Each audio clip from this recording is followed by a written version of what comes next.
Hello and welcome to my channel of True Audio Files. Today, as you probably have seen by the description, I am going to be doing a sound quality shootout of Bruce Springsteen and his album The Wild, the Innocent, and the E Street Shuffle. Biggest reason I'm doing that is because of the one step that just came out on this one.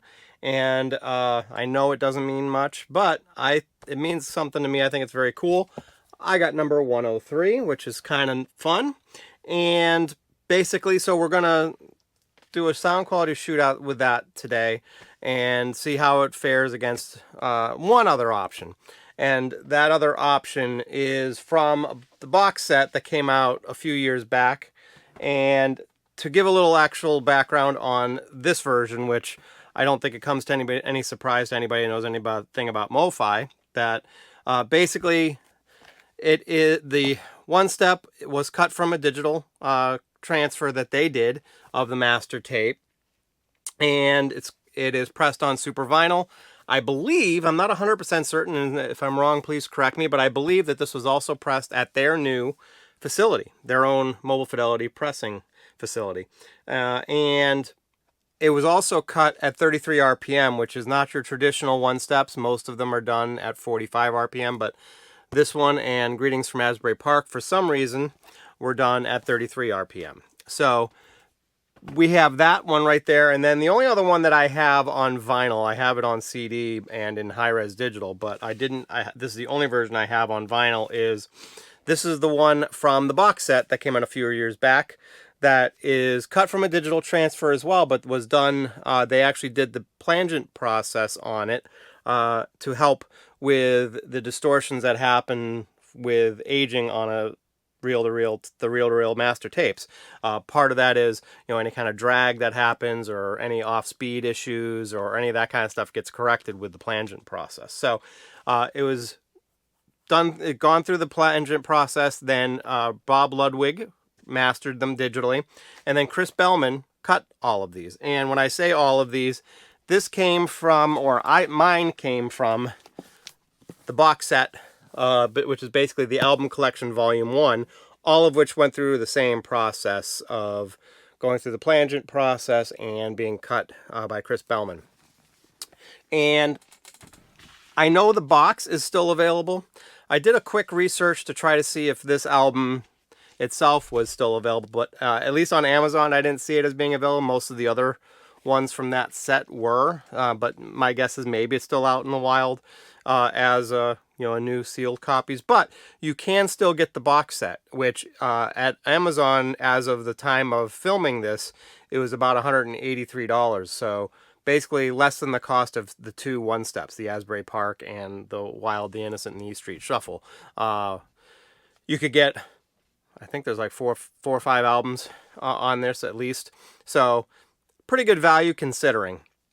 But anyway, so as I usually do these, I want to just kind of briefly talk about what I do on these. And basically, I listen to the new reissue that comes out, because usually that's what I'm comparing when I do these sound quality shootouts. So I listen to the brand new reissue all the way through to listen to it, obviously, overall, and then also try to figure out what tracks will sound the best to do a sound quality shootout on, because then I'll usually only take one or two tracks, tops, usually, to then kind of do a sound quality shootout to see which one I like the sound of better. And in this particular case, I kind of had a hard time deciding on what tracks would be the best tracks to listen to. So I kind of went through several different tracks. I went through the E Street Shuffle, 4th of July, Asbury Park, Sandy, and also Incident on 57th Street. So I kind of went through all three of those back and forth. It took a little while listening to them and A/B comparing them. And there's a big reason for that I'll get into in a second. So anyway, so getting back to listening to the one step, I put it on. First things that I've noticed obviously was how nice and quiet the vinyl is, which is pretty typical for super vinyl copies. So, but it sounded really good. The good wide sound stage, a relatively deep sound stage, and decent separation of instruments, although not traditionally what I'm used to on one steps. It didn't seem to have as much of a kind of airiness to it, if you will, for lack of a better word, but it by no means was bad. Trust me, it still sounded really good. And in my opinion, this is actually one of the best sounding early Bruce Springsteen albums. I think it had great bass, great punch, just a great overall sound to it. I just think it really had, again, probably the best, from an audiophile perspective, I guess the best sound quality.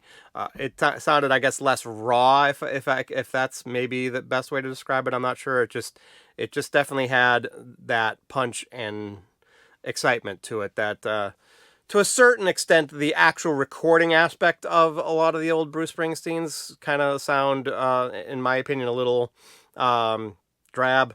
the songs and the performances definitely are not, but the recordings were. But again, this one I think sounds really good in general. Good deep bass, good punchy bass, good overall high-end sound. One thing that I do note, though, that I am not a fan of, but it's basically been the case with a lot of Bruce's stuff, is he I don't want to say overpronounces his S's, but his S's are very prominent when he's singing. And they definitely come through on this recording as well, as there tends to be a little bit of sibilance here and there, and it's pretty hard to avoid. And just straight off full transparency, it had that case on both copies that I had. So one is probably a little bit more obvious than the other, but they were both pretty much the same when it came to that. So anyway, that's the one step. Thought it sounded really good overall, nice, pretty neutral tone to it overall, and I thought it sounded really good.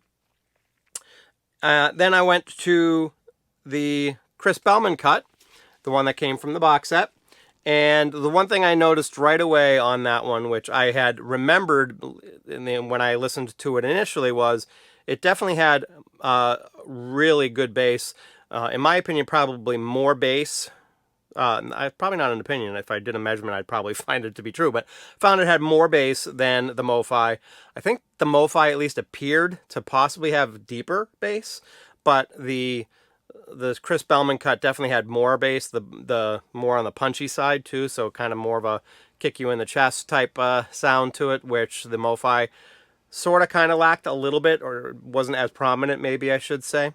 But beyond that, I would say they sounded nearly identical. I would say the mid-range, besides that kind of the mid-bass, lower bass sound, and the high frequencies, the sound stage, both depth and width, are nearly identical. There may been some subtle differences between the one step and the Chris Bellman cut, but it was relatively minor, a lot less noticeable than I've traditionally heard on one steps. So I would say that they are very, very, very close. And I guess it all depends on what you're looking for. I would say that, in my personal opinion, without running any kind of measurements or anything like that, it seemed to me that the MoFi probably was a little bit more neutral, because I would say that the Chris Bellman cut may have been a little bit bass heavy. But for me, I prefer that. So I liked the extra bass that the Chris Bellman cut had. But everything else seemed to be pretty similar or spot on in terms of everything else we just talked about. So I guess it's a big question of what you want. Now, I will say that the Chris Bellman cut was pretty quiet from a pressing standpoint, but the Super Vinyl definitely was quieter. So, if you're wanting a little bit quieter pressing and a little bit more neutral, then you definitely, I would say, want to lean towards the one step. And because it probably meets those two criteria. But I'd say for the money, I really think that, in my personal preference, if I were to go back and want to play this record again and not play my digital files, I'm going to go with the Chris Bellman cut from the box set, just because I liked the bass better and everything else was nearly identical. So, it really is a question of taste, and in question of how important how black the backgrounds are in terms of the quietness, things on that nature. I think, if you're talking about from a pressing standpoint, the new one, the one step, if it was done at the new Musical Fidelity pressing plant, I think they did a spectacular job, and I'm looking forward to hearing what else is going to come from that pressing plant, because I think the pressing is top notch and just spectacular, and I look forward to those. So, but you know, again, given the fact you can buy the box set for less than the cost of the 2 one-steps that MoFi has released, you know, and you're getting like 3 or 4 more albums, I would say that it's sort of kind of a no-brainer to me that if you're a Bruce Springsteen fan and you want a great sounding record, it's pretty hard to pass up this box set, because I think the plangent process really helps that sound quality quite a bit. It gives you a lot of what MoFi typically does for the recordings in terms of the sound stage and the kind of the space between the instruments and all that kind of stuff, because of the digital correction that the plangent process does.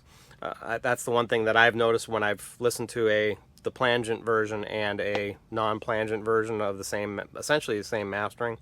So that's my take. I would love to hear your take. I'd actually be very interested in hearing if anyone has like an early or first pressing of the Wild, the Innocent, and the E Street Shuffle, and if they've compared it to the Bellman or the One Step, and what your take is on it. But you know, the One Step by all means is great if you want to get the quietest and probably the more neutral of the two between these 2 pressings. Then you definitely would edge towards the One Step if you don't mind spending that extra money. So that is everything I have.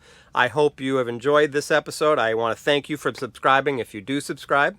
If you don't, please do so. I love seeing new subscribers. If you like the video, hit that like button. You know, if you want to hit that alert bell, you'll know when my new videos come out. And make some comments below. I'd love to hear your thoughts on this. So that's everything I've got. You guys have yourselves a great rest of the day and great rest of your week.